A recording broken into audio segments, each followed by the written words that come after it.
Okay, so step 2 is to read and paraphrase the poem. So let's read it and then we'll go through paraphrasing it.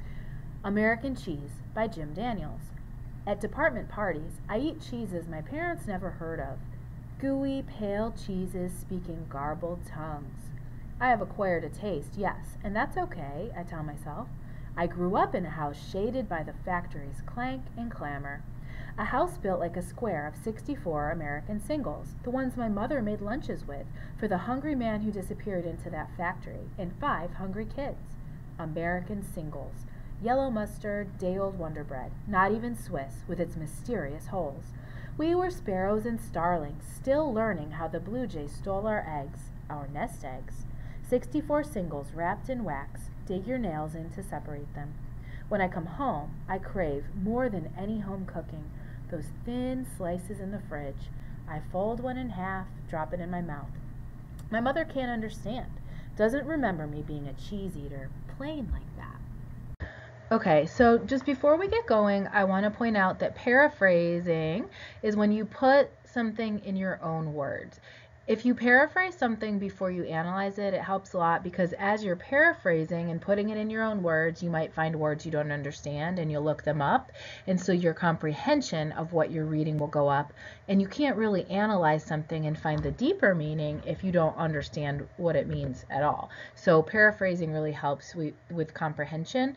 And it's also important to remember that it's not the same as summarizing. When you summarize, you make it shorter and only keep the main, most important ideas. When you paraphrase, you keep all the ideas, and sometimes the paraphrase is even longer than the original. So let's look at this example. The original text says Willy Wonka was famous for his delicious candy. Children and adults loved to eat it. And here's the paraphrase. Willy Wonka was known throughout the world. So you see famous is kind of orange over here, and known throughout the world means the same thing as famous, but it's just put in this person's own words. Because people, children and adults, people, right? That means the same thing. Enjoyed eating, loved to eat it. The tasty is subbing in for delicious here. So this person has processed this original text through his or her brain and written it out in his or her own words, and now they really understand it because they stopped and thought about it. So that's the difference between paraphrasing and summarizing, and what we're going to be doing is paraphrasing. Okay, so we're going to work together for step 2 of the Name and Explain to paraphrase the poem American Cheese by Jim Daniels.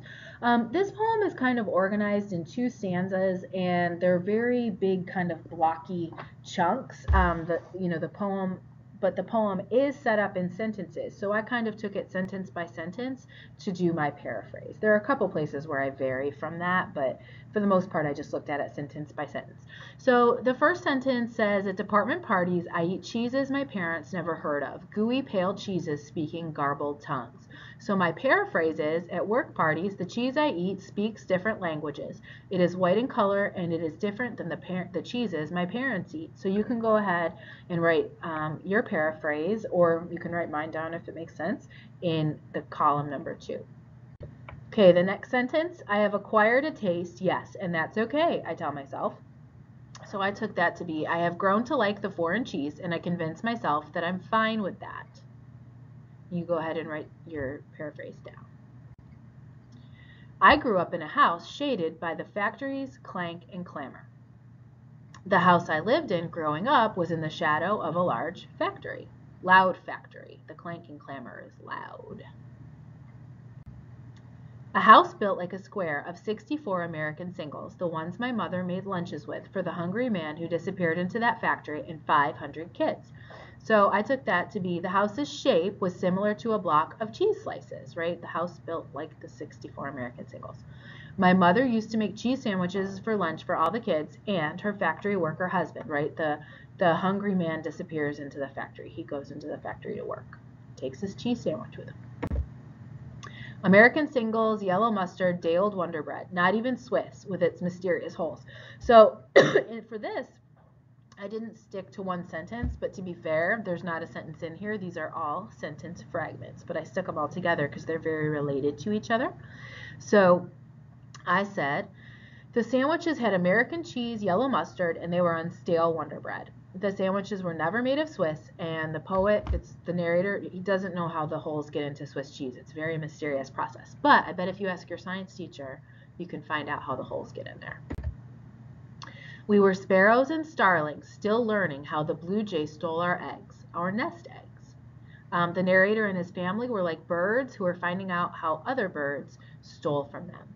Right, and I knew starlings were birds because I looked up the word, and I already knew that sparrows and blue jays were birds, so I didn't look those up. 64 singles wrapped in wax. Dig your nails in to separate them. The cheese has 64 slices separated by wax, but stuck so tight that you'd have to use your fingernails to get them apart. When I come home, I crave, more than any home cooking, those thin slices in the fridge. When I visit my parents, the thing I want the most is an American cheese slice.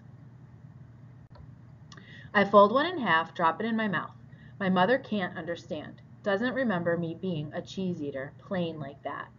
I put a whole slice in my mouth at once. My mother thinks it's odd because she doesn't remember me eating cheese like that.